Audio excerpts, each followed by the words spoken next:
السلام علیکم ورحمۃ اللہ وبرکاتہ۔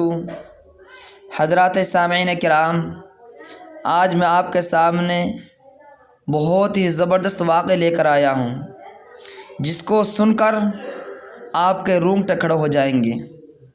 اکثر یہ سوال لوگوں کے ذہن میں گھومتا رہتا ہے، افضل کون ہے، والدین یا استاد؟ شیخ الاسلام حضرت مولانا مفتی محمد تقی عثمانی صاحب دامت برکاتہم فرماتے ہیں کہ ایک مرتبہ شیخ عبدالاحد ازہری، جو مصر کے بہت اچھے فقیہ ہیں، میرے مہمان ہوئے۔ ایک مجلس میں آپ نے حاضرین کے سامنے بہت ہی عمدہ انداز میں تلاوت کی۔ پھر گفتگو کا دور شروع ہوا۔ بات نکلی کہ قرآن نازل ہوا عرب میں، پڑھا گیا مصر میں اور سمجھا گیا ہندوستان میں۔ اس پر انہوں نے اپنا ایک واقعہ بیان کیا کہ ایک مرتبہ میں مسجد نبوی میں حاضر تھا۔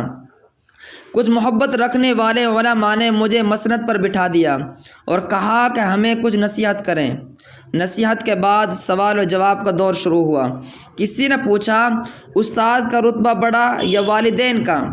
میں نے کہا کہ بعض حضرات نے لکھا ہے کہ استاد کا درجہ بڑا ہوتا ہے، کیونکہ والدین بچے کو نیچے یعنی دنیا میں لانے کے لیے محنت کرتے ہیں، اور استاد بچے کو نیچے یعنی دنیا سے اوپر لے جانے کے لیے محنت کرتے ہیں۔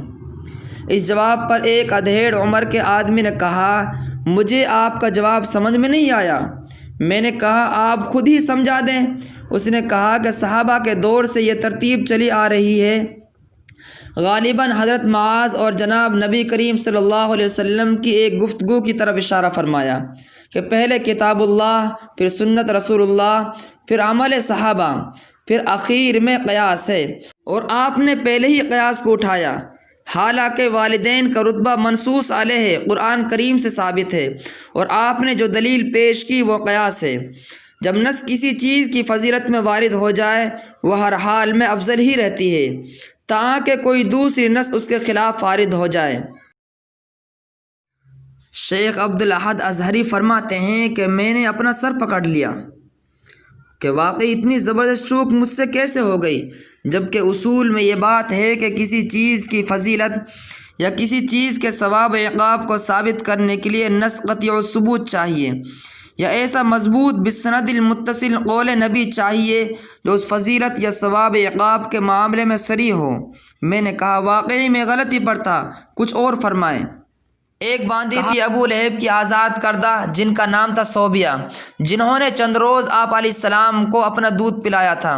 ایک مرتبہ تشریف لائیں تو آپ نے اپنی دستار مبارک یعنی پگڑی کو ان کے راستے میں بچھا دیا۔ یہ درجہ دیا اس ذات کو جس نے چند روز دودھ پلایا، تو جنم دینے والی کا کیا حق ہوگا؟ اور دوسری طرف حضرت جبریل علیہ السلام، جو من وجہن آپ کے استاذ تھے، ان کی آمد پر، ان کے آنے پر اس قسم کی تکریم و تعظیم ثابت نہیں۔ حضرت شیخ عبدالاحد ازہری فرماتے ہیں، میں نے کہا، آپ کے جواب سے اطمینان ہوا، کلام الہی اور عمل نبی کے بعد کسی چیز کی ضرورت نہیں۔ پھر وہ اٹھ کر چل دیے۔ شیخ عبدالاحد ازہری کہتے ہیں کہ میں نے سوچا کہ شاید یہ کوئی فقیہ ہیں، تو اہل مجلس نے کہا کہ ہندوستان کے ادارہ دارالعلوم دیوبند کے استاذ حدیث مفتی سعید احمد صاحب پالن پوری ہیں۔ اس پورے واقعات سے یہ پتہ چلا کہ والدین کا رتبہ اور درجہ بڑا ہوا ہے استاذ سے۔ پھر ملتے ہیں کچھ نئی معلومات کے ساتھ، تب تک بنے رہیں تحفظ دین مسائل پر۔ اگر آپ نے ہمارے چینل کو سبسکرائب نہیں کیا تو ضرور سبسکرائب کریں اور بیل آئیکن کو بھی دبا دیجیے۔